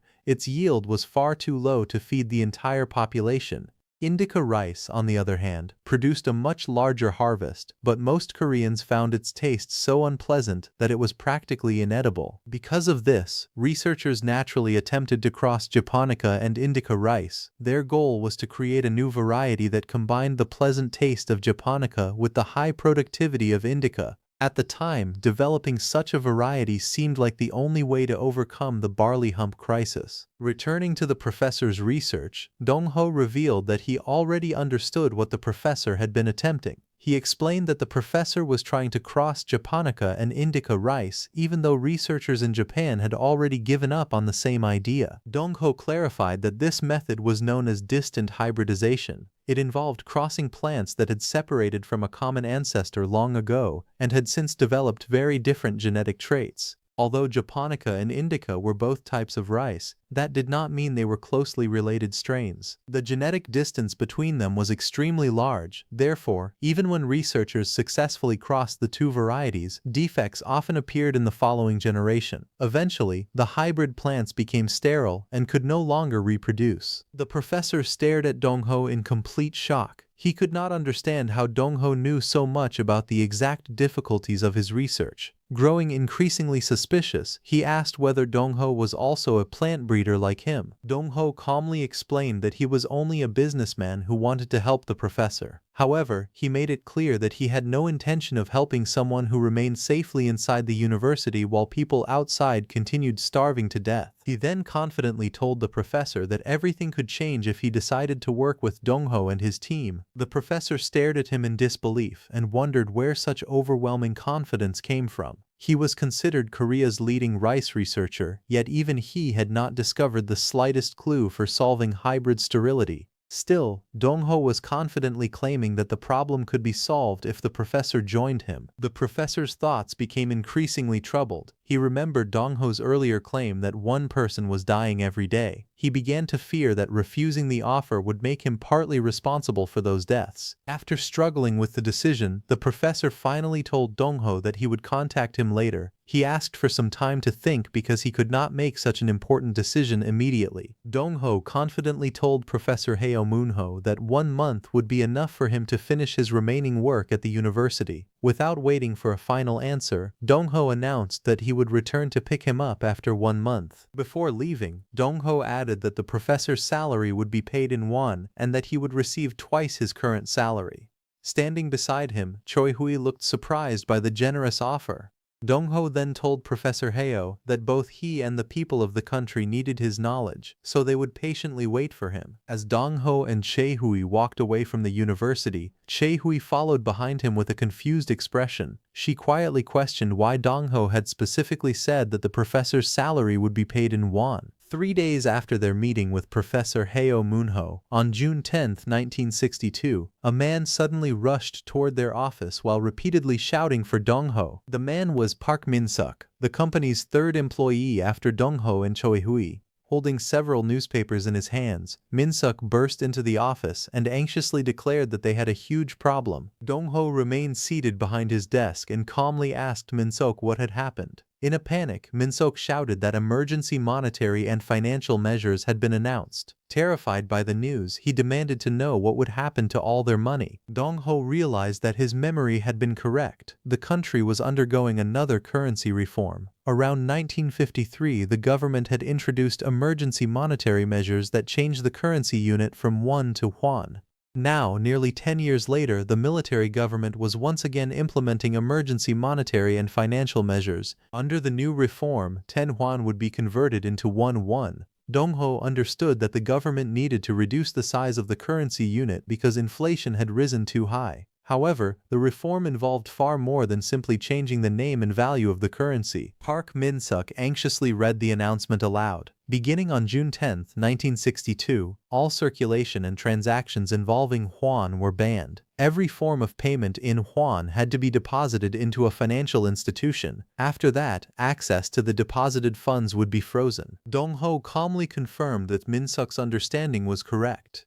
Chae-hui stood behind him, silently holding several files as she listened. Min-suk became increasingly worried and asked whether their company would truly be all right. They were about to pay their workers, but the sudden reform had thrown everything into chaos. He feared that they might no longer be able to access the money needed to pay everyone. Dong-ho calmly assured Park Min-suk that everything would be fine. He explained that if they waited for a while, the situation would eventually return to normal, so there was no reason to worry. Just as Min-suk began to calm down, he suddenly remembered all the food Dong-ho had stored inside the warehouse. Looking at him in surprise, Min-suk asked whether Dong-ho had prepared the supplies because he already knew the currency reform was coming. Dong-ho had hired Min-suk because he needed someone other than Chae-hui to handle the company's office work. Among all the laborers, Min-suk had appeared the most diligent, and his eyes had shone with the greatest determination. That was why Dong-ho had chosen Park Min-suk as the company's third employee. However, Min-suk still looked worried. He told Dong-ho that although he personally trusted him, the other workers probably did not. Since Min-suk had worked alongside the laborers until recently, he understood their fears and concerns better than anyone else. Hearing that, Dong-ho smiled calmly. He then called Choi-hu and Park Min-suk and instructed them to gather all the laborers and contractors at the office. The gathered laborers angrily complained that Dong-ho could remain calm because he was a wealthy young man who owned plenty of land. However, they survived from day to day on the money they earned, so the sudden freezing of their wages placed their families in danger. The crowd grew louder and shouted that they could not continue working under such conditions. They demanded to know what Dong-ho planned to do about the situation. Dong-ho remained calm as he listened to their complaints. He then raised his voice and repeated their main concern, asking whether they were worried because they needed money to buy food but could not currently use their funds. His words caused the workers to fall silent and listen carefully. Dong-ho reminded them that some of them had probably noticed the company's warehouse gradually filling with food supplies. He had been stockpiling those supplies for some time in preparation for the currency reform. He then announced that until the government lifted the deposit freeze, anyone who needed food instead of money would receive food supplies from the company. The workers began murmuring among themselves after hearing Dong-ho's offer. One of them loudly asked how long the stored food would last, while another pointed out that the supplies could not magically continue forever. Dong-ho calmly admitted that the food would not last indefinitely. However, he assured them that the warehouse contained enough supplies to support everyone for at least 1 or 2 months. He then gave the workers another option. Anyone who did not want to receive food could continue being paid in yuan as before, although the money would eventually be frozen in the bank and remain unusable. When one of the workers hesitantly asked what would happen if they disliked both choices, Dong-ho smiled and told them that they were free to leave the company. The entire crowd froze in shock. Dong-ho then raised his hand and issued a firm warning. Any worker who chose to leave now would never be accepted back, even if they regretted the decision and later begged to return. Everyone looked worried after hearing about the currency reform. Dong-ho told everyone that even if the reform turned everything upside down, they still had enough supplies to survive for 1 or 2 months, and if anyone still did not like the deal, they were free to leave. But he warned them that if they walked away now and later tried to come back, he would never take them back. Then Dong-ho asked if they had any better option at that moment. He asked if there was any other place besides this one that could promise to feed them for the next 2 months. Dong-ho then told everyone to work there for 2 months. He said that if things still had not improved by then, they could decide what to do next. Dong-ho told the crowd that they could always change their minds later. He said that he would be in the office, so they should talk among themselves first. Then Dong-ho told them to send a representative to him once they made a decision. He said they could call it both the carrot and the stick. The people started discussing the offer among themselves. Meanwhile, another young man thought that it was a risky move and could not be taken back, but for now, it was the best choice. Later, Choi Hui spoke with Dong-ho in the office. She asked him about what he had said to Professor Heo Moonho. She wondered if Dong-ho had actually predicted the whole situation in advance. Dong-ho was surprised by her question. He remembered that he had told the professor that his salary would be paid in won, and that it would be twice the amount he was getting now. He had also told the professor that both the people of the country and Dong-ho himself needed him, so they would be waiting. While walking outside, Choi Hui quietly repeated the words about the salary being paid in won. Dong-ho suddenly realized what he had said and admitted that it had slipped out by accident. He told Choi Hui that he was not a god, so there was no way he could have known everything in advance. He also thought that Choi Hui was not the type of person who would go around gossiping. Dong-ho thought that this was the era of a tough military regime. If the people in power even suspected that their plans had leaked, it would become a huge problem. Because of that, he decided it was better to stay cautious. Anyway, Dong-ho knew that the bank freeze issue should be fixed in less than a month. That meant there was something important he needed to do during that month. He was finally going to see his mother. Later, Dong-ho traveled by train with Choi Hui. While looking out the window, he said that the sky was really clear that day. Then he asked Choi Hui if she also thought so. Choi Hui became flustered and could not answer properly. Dong-ho told her that she did not have to answer every little thing he said, and he offered her some water. Dong-ho thought there was no real reason for Choi Hui to come with him to see his mother. However, after staying by his side through the scouting and the currency reform, she seemed to be paying close attention to everything he did and trying to learn from every small detail. Choi Hui quietly listened while Dong-ho explained everything. While they were away, Park Min-suk was managing the company well, and the warehouses and buildings were being completed one after another. The workers had even formed a defense group. They took turns guarding the food warehouse all night to protect the center that fed them. Because of that, there was not much for Dong-ho to worry about back at the company. After that, Dong-ho and Choi Hui transferred buses in Daegu. Before long, they arrived in Gunwi. When Dong-ho got off the bus and looked around, his expression became serious. Soon he saw the village in the distance. As he looked at the quiet countryside, he thought that he would finally see his mother. Dong-ho and Choi Hui walked along a quiet mountain road.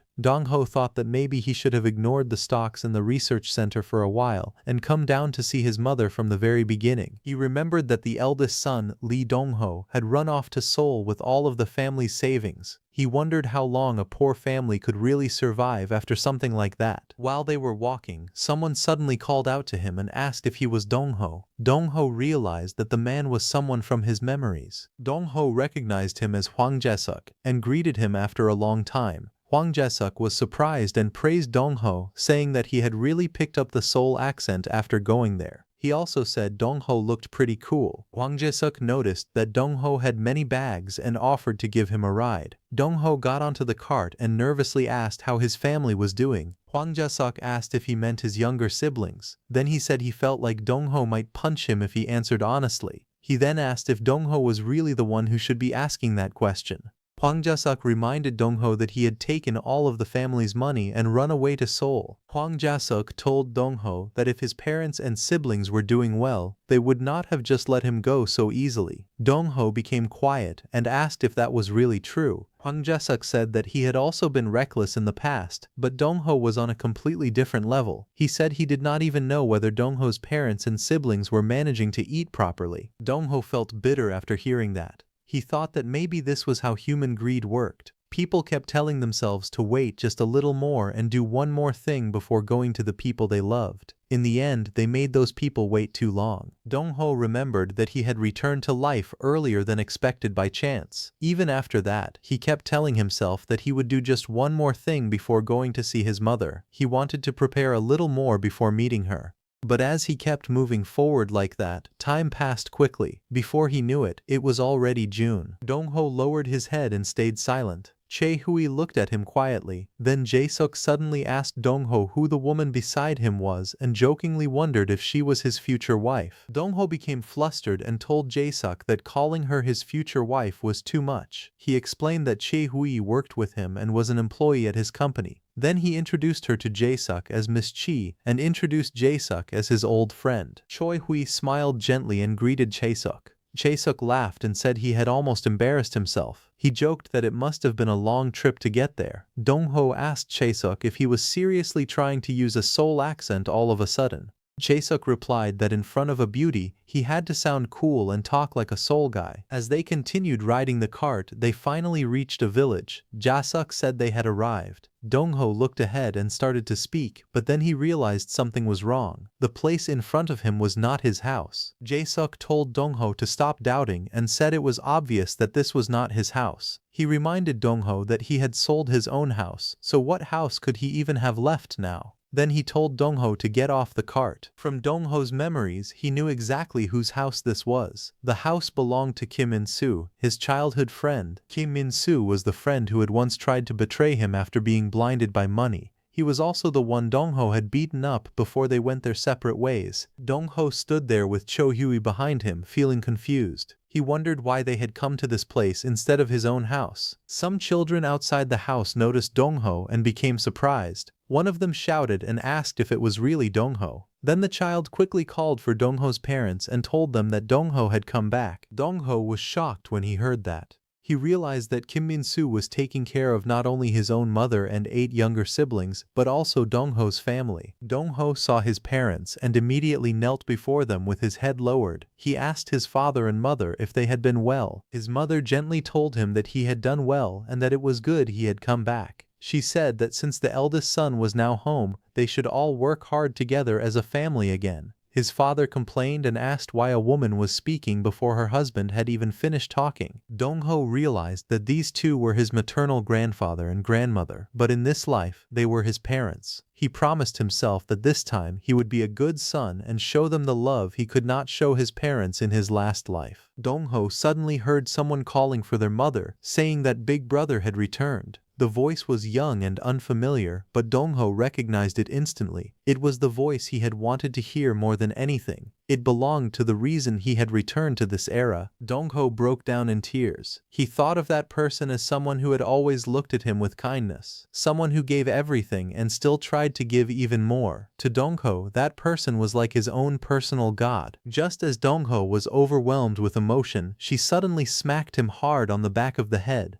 Dong-ho was shocked by the sudden hit and wondered why he had been slapped from behind. She was angry and upset because he had not bought her anything to eat. The girl kept complaining and asked why he had not bought her food. Nearby, Dong-ho's parents noticed what had happened and laughed a little. His mother became angry and scolded the girl. She called her a little brat and asked how she dared to raise her hand against her big brother. Then Dong-ho's mother quickly hit the girl on the head. Dong-ho's little sister cried out in pain. Meanwhile, Dong-ho turned and looked closely at the child. As he looked at her face, he became very surprised. He realized that this little girl was actually his mother when she was young. The little girl kept crying and complained that Dong-ho had promised to buy her something tasty, but then he ran away. She complained that her big brother was the one who had done something wrong, so why was everyone taking it out on her? The girl sat on the ground and cried even harder. She said she was hungry and kept repeating that Dong-ho had promised to buy her something tasty. Dong-ho looked at her crying face and became quiet. He stared at her carefully and felt emotional. Then the girl suddenly hugged him while crying loudly. Dong-ho was shocked and embarrassed as he held her.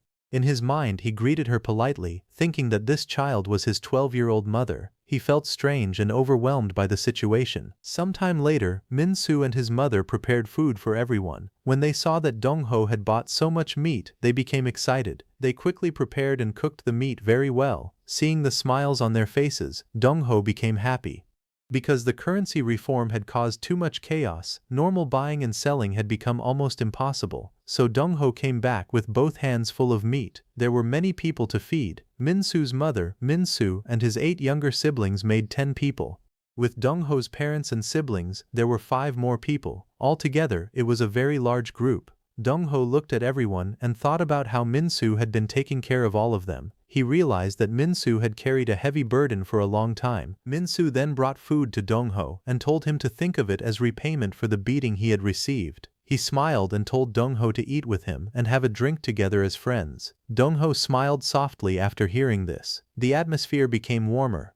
After that, Dongho's father told everyone to sit down and eat. The children immediately became excited and rushed toward the food while shouting happily. The little girl suddenly shouted for her mother while everyone was eating. Her mother became angry and asked why she was yelling at the table during the meal. The girl looked at the bowls and became even more upset. She noticed that Dongho's bowls were full of meat, while her own bowl only smelled like chicken. She complained loudly because she felt it was unfair. Dongho smiled and called the girl by her name, Gyeongsuk. He told her to switch bowls with him. The girl was surprised and asked if he really meant it. After switching bowls, Gyeongsuk became very happy. She ate the chicken leg with great excitement and told her mother that it tasted very good. She said it melted in her mouth. Dongho laughed softly as he watched her enjoy the food. But the girl still complained that her mother, father and big brother had been keeping all the good food for themselves until now. Dongho smiled gently and asked if the food was good. Then he told her to eat a lot. He said that from now on, her big brother would buy her plenty of meat so she could eat as much as she wanted. Dongho looked down quietly, and suddenly his chest began to ache. He looked at the 12-year-old Lee Gyeongsuk, who was happily eating in front of him. He thought that the young Lee Gyeongsuk he had never seen in Min-wook's life was very bright and pure. She said whatever she wanted without holding back, and smiled like any normal child. Dongho wondered how many hardships she had gone through in life. He wondered how many times she had swallowed her pain, held her chest in secret, and comforted herself while moving forward. He remembered his mother from his own life. During meals, she would say that she did not really like meat, and that the lettuce was fresh and tasty. Dongho realized that she had probably only said that so others could eat the meat instead. That thought made Dongho feel even heavier inside. Later that night, Dongho sat outside with young Gyeongsuk under the night sky. Gyeongsuk told him that, to her, her big brother was the coolest person in the world. Dongho was surprised and said he was not cool at all.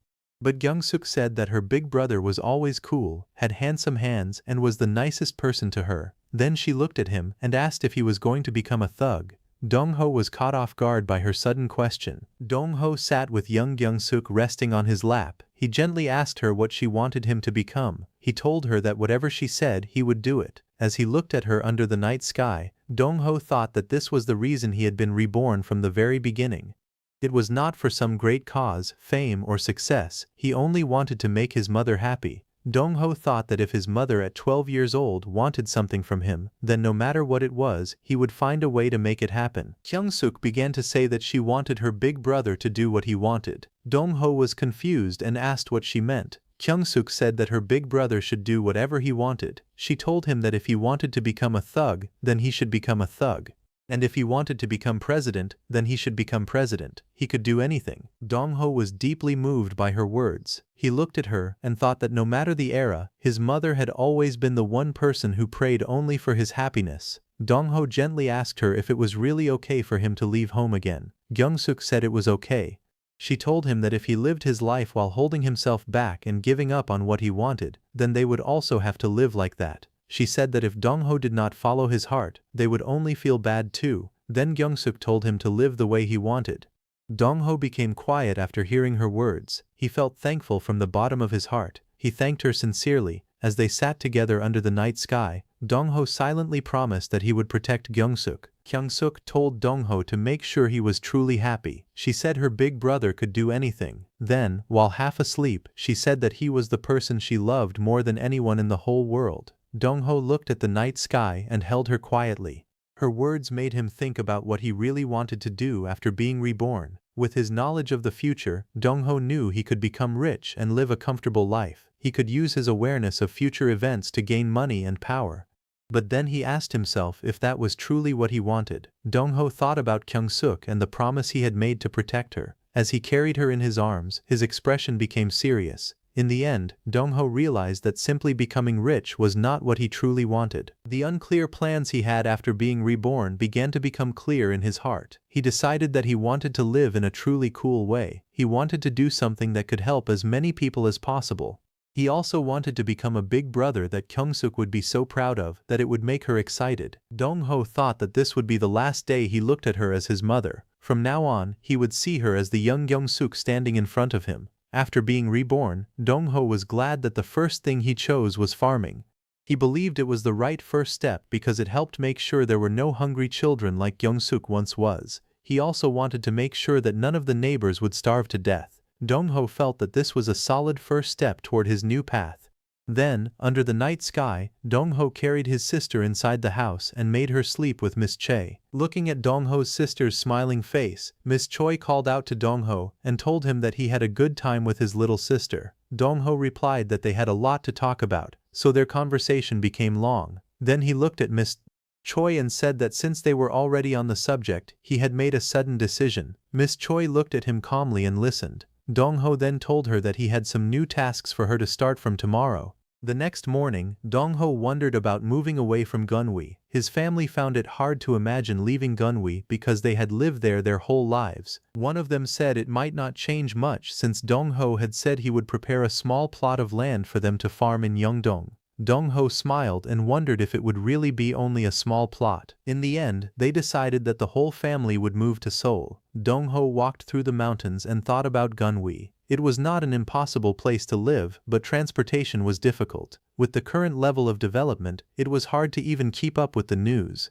Also, the old family house was already gone, so moving to the city felt like a better choice. Later that night, Dong-ho met Miss Chae outside. He told her that there was something he wanted to ask of her. Miss Chae looked at him with a calm smile and waited for him to speak. Choi Hui helped Dong-ho and his parents with moving his siblings to new schools and organizing their household belongings. Thanks to her help, they finished packing everything within a week and left for Yeongdong, Seoul. At the train station, someone told Dong-ho that this time he was the one getting on the train and leaving. Dong-ho calmly replied that it was not like they would never see each other again. He reminded them that they and their family could come to Yeongdong anytime. Dong-ho also suggested that Min-soo come to Seoul, but Min-soo was not like him. Min-soo did not want to leave behind the home and work he had built there. More than anything, he did not want to move far away from his father's grave. Dong-ho then told Min-soo that they still had not had that drink together. He told Min-soo to think about his younger brothers and sisters and show them more of the world. He said that whenever Min-soo was ready, he could come with only the clothes on his back and not worry about anything else. Before leaving for Seoul, Dong-ho opened a bank account in Min-soo's name and deposited money for him. The deposit freeze from the currency reform would soon be lifted. Once Min-soo withdrew the money, he and his family would be able to eat and live comfortably for a while. Min-soo stood near the train and bowed deeply, feeling grateful for what Dong-ho had done for him. Dong-ho thought that because Min-soo had taken care of his family while he was gone, the money was not something he would ever miss. He also thought that maybe the old Lee Dong-ho had treated his friend like a servant, but Dong-ho did not want to do that anymore. As the train prepared to leave, the children became excited and shouted that it was departure time. Min-soo became emotional and ran after the train. He shouted that he was sorry and thanked Dong-ho. Dong-ho decided to trust Min-soo one more time because they were friends. After arriving in Seoul, Dong-ho met the real estate agent again. The agent laughed happily and said that he had been lucky to meet Dong-ho as his benefactor that year. He said the deals he had made with Dong-ho were worth more than all the business he had done in his past years combined. The house Dong-ho had first prepared was still under construction, so the real estate agent quickly bought another house nearby. It was big enough for the 6 people in Dong-ho's family to stay in for a while. Dong-ho's father looked at the land in front of them and asked if the real estate agent had said that land belonged to them. He wondered if the paddy field nearby was the place. Dong-ho's father thought that must be the field he would farm. He sighed and said that farming such a large area would break his back. Dong-ho smiled awkwardly and told him that was not the land. His father then pointed to another field and guessed that it might be the correct one because the size looked just right for farming. But Dong-ho again told him that it was not that place either. His brothers became confused and asked if the big plot over there was theirs. Dong-ho looked at his family and thought about how the eldest son had run away with the house deed, then returned claiming that he had earned a lot of money. However, none of them asked how much he had actually made. To them, just being able to see the family member they thought they might never see again was enough. Then Dong-ho showed his father the land. He told him that all the land he could see belonged to them. He said that from now on, his father would no longer have to farm alone. Dong-ho told his father that he would have to hire many workers to farm all the land. His father was shocked after hearing this. One of Dong-ho's younger brothers quietly said that he thought their big brother had gone a little crazy. Dong-ho heard him and immediately said that he could hear him. Later, Dong-ho thought back to important meetings and deals from his past life. Then time moved forward to mid-July 1962. While helping his family settle in and going back and forth between the warehouses and construction sites, time passed very quickly. Thanks to Chae-hui's fast work, Dong-ho's siblings' school transfers were handled smoothly.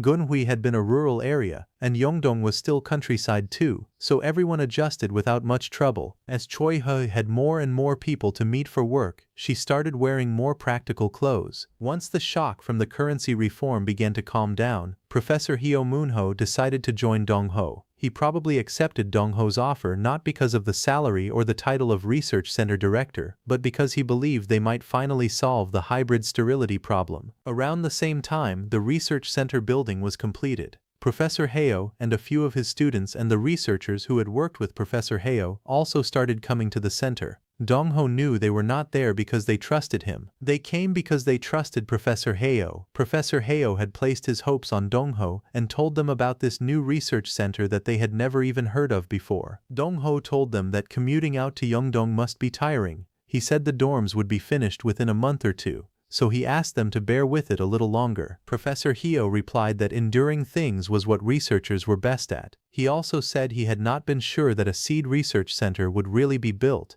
but seeing it now made him excited to work. He thanked President Lee. However, he also said that even though the top-class facilities and preparations were wonderful, every researcher there was stretching their necks and waiting for the answer. Dong-ho sat calmly in front of the research team. The backgrounds and resumes of the people Professor Heo had brought with him were very impressive. It started with Chief Researcher Hong Sung-gu, who had quit his post at the Ministry of Agriculture to join them. Most of the researchers were already leading scholars in Korean agriculture, and in the future, they would become the driving force behind the country's agricultural development. They were all ready to throw themselves into one clear goal, which was to increase rice yields. Because of that, Dong-ho decided to show them a faster path. Of course, he already knew that path. He began by talking about a wish for a rich harvest in a barren age. Then he explained that everyone knew Annam rice had very high yield, while Japonica rice was better in taste. Dong-ho explained that if crossing Indica and Japonica rice with only 2 types did not solve the sterility problem, then they should use 3 types instead. The researchers were shocked and asked what he meant by using 3. They wondered if such an idea even made sense. One researcher said they should at least listen to him until the end. Dong-ho believed that if it was Professor Heo who would one day develop unified rice, then he would definitely understand. Dong-ho explained that they were currently using Japonica as the base and trying to graft it onto the high yield of Indica. He said that this was their blind spot. The base strain should be Indica first. He added that, for now, yield should be the top priority. One researcher realized that Dong-ho was right. The main purpose of their current research was yield. Dong-ho then suggested calling the distant cross between Japonica A and Indica B hybrid C. Dong-ho explained that distant hybridization meant crossing crops that were only distantly related and had very different genetic traits. He said hybrid C had half of each parent's traits. He explained that hybrid C also had half of the Indica line that was genetically close to C's base. Dong-ho then asked them what they thought would happen if they did that. He said that, by crossing C with D, which was genetically similar to C's base, they could strengthen the high-yield trait of the Indica base at the same time. Professor Heo was shocked and said there was no way. The other researchers also became surprised as they realized what Dong-ho meant. They understood that he was talking about the 3-way hybrid method. Professor Heo became excited and said that this was it. Dong-ho calmly said that Professor Heo understood right away. In his mind, Dong-ho knew that Professor Heo had spent years solving this exact problem through endless trial and error in the original timeline. Dong-ho then looked at him and asked if he understood. One of the researchers raised his hand and said that he had a question. The researchers were surprised when Dong-ho immediately understood the core problem with the 3-way hybrid rice project. He pointed out that if the base parent was an Indica variety, then the final hybrid rice would naturally lean more toward the Indica type instead of being a true balance between Indica and Japonica. The senior researchers admired his sharp insight and praised him as someone who could grasp the heart of a problem instantly. Dong-ho calmly agreed with their conclusion and suggested that they use seedlings that were closer to the indica type. He explained that their first priority was to increase rice production, so choosing an indica-based hybrid would ensure a much higher yield. The researchers nodded in agreement, believing they had found the right solution. However, Dong-ho raised another important issue. He explained that because the hybrid was based on indica rice, its taste would be much worse than the japonica rice people were used to eating. Everyone in the room fell silent. They had been so focused on improving yield that they had completely overlooked the problem of taste. Dong-ho then explained that their real goal was not just to produce more rice. They needed to keep the high yield while improving the taste until it matched the quality of their original japonica rice. He told everyone that solving this challenge was the true mission of the research center. Inspired by Dong-ho's words, the researchers immediately began discussing ideas and reviewing their documents. After a while, one of them asked whether, now that they had understood the core concept of three-way hybridization, they should quickly develop the new seedlings, distribute them across the country, and prepare next year's rice crops as soon as possible. Dong-ho explained that if they released the current hybrid rice, its taste would be terrible. At best, it would only prove that an indica variety could grow in Korea's climate. It would not achieve anything more than that. He added that if they wanted to create a variety that truly tasted good, it would not be possible by next year because improving flavor through breeding required time. Professor Hyo quietly thought about Dong-ho's words. After a moment, he nodded and admitted that he understood. Dong-ho realized that Professor Hyo was probably wondering whether taste was really that important. Dong-ho then explained that there was a major difference in perspective between researchers, who focused on developing new rice varieties, and the ordinary people who would actually eat the rice every day. He recalled that in the original timeline, Professor Hyo eventually succeeded in creating the famous unified rice after years of hard work. It completely achieved its goal of greatly increasing rice production and became a remarkable milestone in Korean agricultural history. However, despite its success, the rice tasted so bad that even farmers eventually stopped growing it because consumers did not want to eat it. Determined not to repeat that mistake, Dong-ho told everyone that the rice they developed had to be better than that.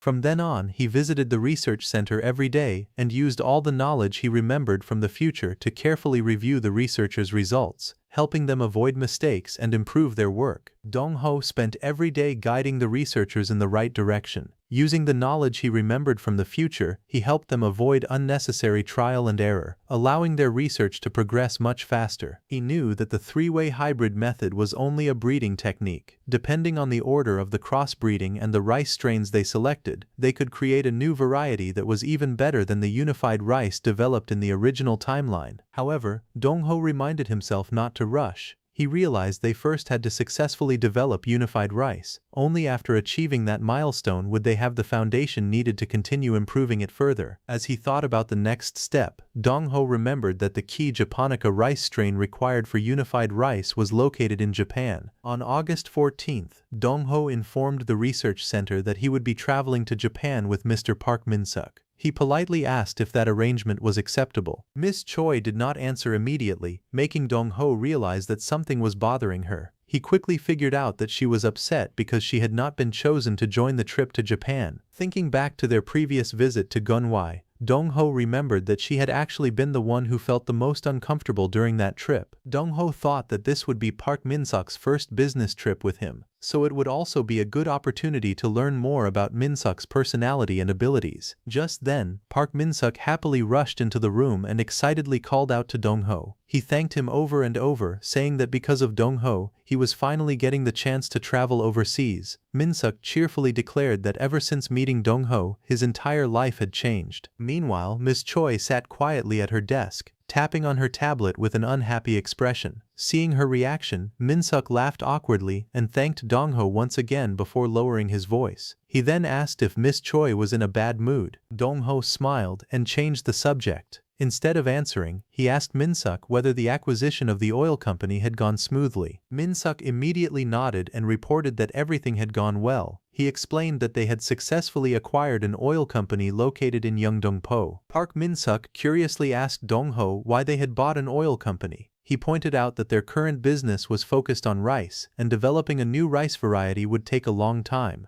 He wondered what an oil company had to do with their plans. Dong-ho explained that they needed another business to support them while they worked on developing the new rice variety. Hearing that, Min-suk excitedly guessed that they were planning to produce cooking oil. Dong-ho smiled and shook his head. He explained that it was not cooking oil. He revealed that there were two things he planned to bring back from Japan. One was the Japonica rice variety called Yukara, while the other would remain a secret for now. He promised to explain everything after they returned from Japan because he was not yet certain it would work. Sometime later, Dong-ho told his parents about his trip. When Kyung-suk heard this, he started crying, saying that his big brother was about to leave him behind again. Dong-ho quickly went over and comforted him, gently explaining that he was only going to Japan for a short business trip and would return soon. However, Kyung-suk continued crying. He reminded Dong-ho that he had said the same thing before, but back then it had taken him a very long time to come home. Dong-ho gently patted his little sister's head, trying to reassure him that this time would be different. However, Kyung-suk did not believe him and reminded Dong-ho that he had once promised to help him achieve everything he wanted. He asked if he had ever broken that promise or changed his mind. Dong-ho admitted that it was not because he doubted him, it was that Japan simply felt like a frightening place to him. Although he had never experienced the Japanese occupation himself, he had grown up hearing many stories about the terrible things that had happened during that time. Dong-ho smiled gently and held Kyung-suk by the cheeks. He told him that he had already made an important decision. No matter what happened, he would always put their mother first. Then Dong-ho asked Kyung-suk if he wanted to come with him to Japan. Hearing those words, Kyung-suk was immediately surprised, while their parents quietly watched the scene with gentle smiles. After hearing Kyung-suk's fears, Dong-ho asked him if he was really willing to go to Japan with him.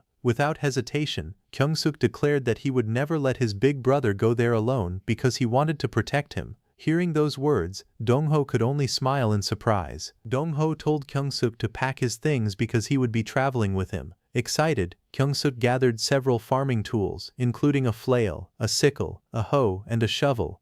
He proudly explained what each tool was, and then admitted that he had wanted to bring a gun as well but could not get one. His parents were left speechless by his strange preparations. Later, the brothers boarded a train to begin their journey. Kyung-suk innocently asked if they were going to conquer Japan, making everyone around him laugh. Dong-ho quickly reassured him that they were only taking a train and then a ship, so there was no need to think about such things. During the trip, Kyung-suk happily ate the food their mother had packed for him. Dong-ho told him that their mother had prepared it so he would not go hungry. He then handed Kyung-suk a bottle of soda and told him to drink it so the food would not get stuck in his throat. Kyung-suk eagerly drank the soda Dong-ho had given him, but the moment the fizzy drink touched his throat, he panicked. He screamed that his throat was burning and accidentally sprayed the soda everywhere. Shocked, he shouted for Mr.